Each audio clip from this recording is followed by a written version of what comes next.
මම එක්ස්ප්ලේන් කරන්න යන්නේ මගේ ක්වෙස්චන් වලින් තුන්වෙනි ක්වෙස්චන් එකට මම කොහොමද ආන්සර්ස් ගත්තේ මම කොහොමද ඒක ඩිසයින් කරගත්තේ කියලා. එතකොට වෙබ් ඩෙවලොප්මන්ට් යටතේ තියෙනවා අපේ day 1 එකට අදාළ ක්වෙස්චන් ටික. එතකොට මම ක්වෙස්චන් 1 2 මේ විදිහට එක්ස්ප්ලේන් කරලා තියෙනවා. දැන් මම යන්නේ ක්වෙස්චන් 3 එකට. මේකේ මේ විදිහට අපිට මට හම්බුන ක්වෙස්චන් එක බලා ගන්න පුළුවන්.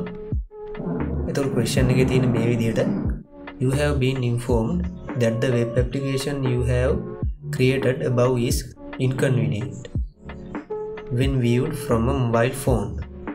When you search for it, you will find that it is not responsive. So a solution for this is suggested below. Update the same design using only CSS media queries. දැන් එතකොට කියනවා අපි දෙවෙනි step එකේදී හදාගත්ත දෙවෙනි question එකේදී හදාගත්ත user registration form එක.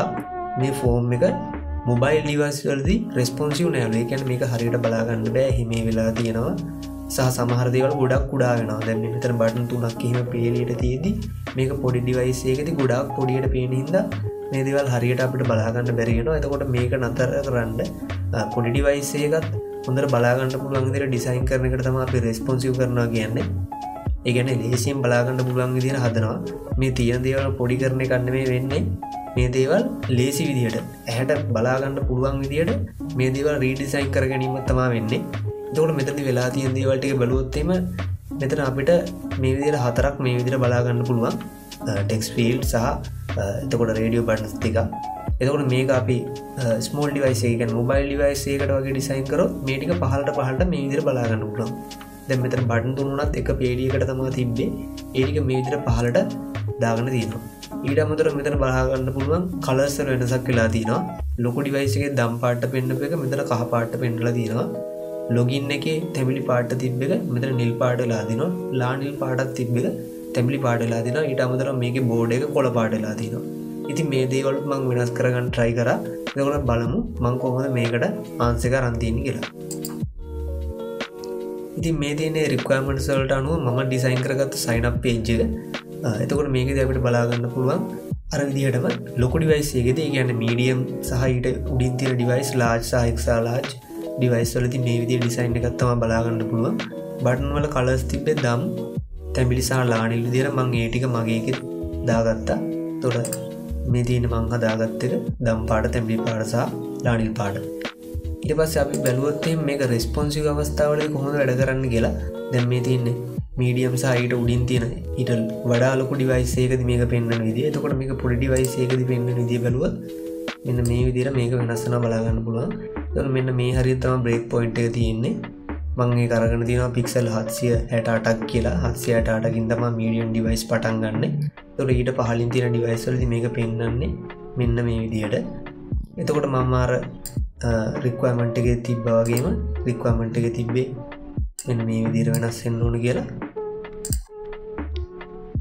කහ පාට, නිල් පාට සහ තැඹිලි පාට සහ තැඹිලි පාට එකේ කොළ පාට බෝඩ් එකක් තිබ්බා.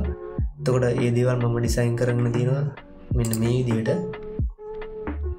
කහ පාට, නිල් පාට සහ කොළ පාට බෝඩ් එක තැඹිලි පාට බටන් එක.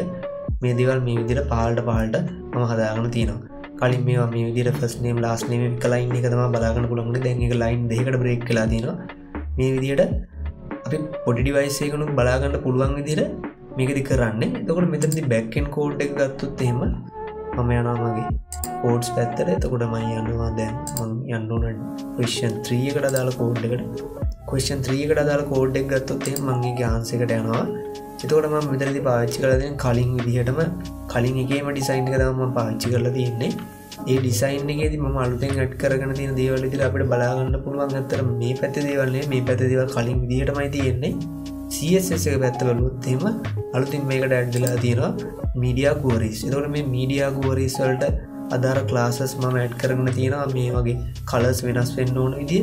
එතකොට මේ තියෙන්නේ මම මේ colors වෙනස් කරගෙන තියෙන විදිහ. එතකොට මේ තියෙන small device එක 768ට වඩා අඩු max width එක.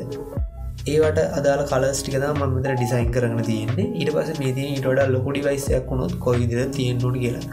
ඉතින් මේ විදිහට තමයි මම මේකට media queries add කරගත්තේ. අනිත් ඒවා classes සාමාන්‍ය විදිහට තියෙන්නේ.